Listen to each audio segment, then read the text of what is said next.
वसंतराव पवार नाट्यगृह त्याचं काम आता अंतिम टप्प्यामध्ये आलेलं आहे। इंदापूर चौक शॉपिंग कॉम्प्लेक्स बांधणं हा जवळपास 500 कोटी रुपयाचा प्रकल्प, हा देखील काम गतीनं आपण करतोय। ते झालं की ते सगळे पुढचे जे शॉप्स आहेत ते आतमध्ये जाणार आणि तो रस्ता रुंद होणार आहे।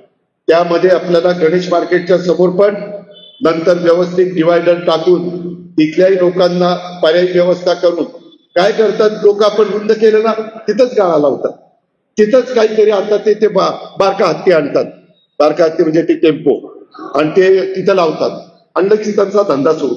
अरे बाबांनो, हे सगळं करताना तुम्ही पण ट्रॅफिकचा विचार केला पाहिजे, बकालपणा होऊन दिला नाही पाहिजे। चुकीचं कुणी वागत असेल तर ते त्या ठिकाणी सांगितलं पाहिजे। परवा असंच मी जाताना जळोची मध्ये एकाने असं काय शायनिंगनी गाडी मारली, मलाच त्यांनी कट मारला। ही गाडी त्यांनी कट मारल्यावर माझं सटकलं। मी माझ्या ड्रायव्हरला म्हणलं चला मागे, पण तो गोल शिरला। मी पोलिसांना सांगितलं त्याला शोधून आणा। पोलिसांनी आज मला तिथं त्याला दाखवलं, त्याच्याकडे लायसन नाही काही नाही। म्हणलं का रे बा, कशा करता तू असं वागतो, तुझी चूक होती का? होती। का नाही थांबला? मी घाबरलो, तुम्ही मला पकडून पोलीस मला नेतील म्हणून।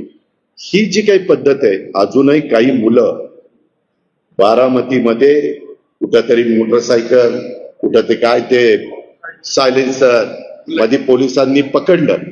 मी पोलिसांना पण सांगतो, तेही ऐकत असतील, त्यांना माझी विनंती आहे, तो कुणाचाही माझ्या जवळचा असो लांबचा असो, तो बारामतीकर असेल किंवा बारामती शहरामध्ये तो नियमाच्या पेक्षा चुकीचं वागत असेल तर त्याला पकडायचं आणि रीतसर जी कार्यवाही असेल ती करायची, त्याला सोडायचं नाही।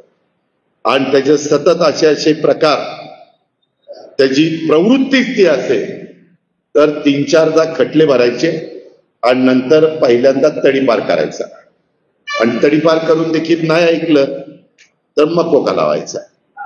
त्याला पुढच्या 4 पिढ्याच आठवल्या पाहिजे। तुम्ही सर्वांनी नीट वागा, कुणी चुकीचं वागू नका। पोलीस तुमच्याशी नीट वागतील, नागरिक तुमच्याशी नीट वागतील, पण कुणीतरी काहीतरी वेडेवाकडे प्रकार केले, जे संविधानाने सांगितलंय, जे कायद्याने घटनेने सांगितलंय, त्याच्या बाहेर जाऊन कुणी काहीतरी चुकीचं करण्याचा प्रयत्न केला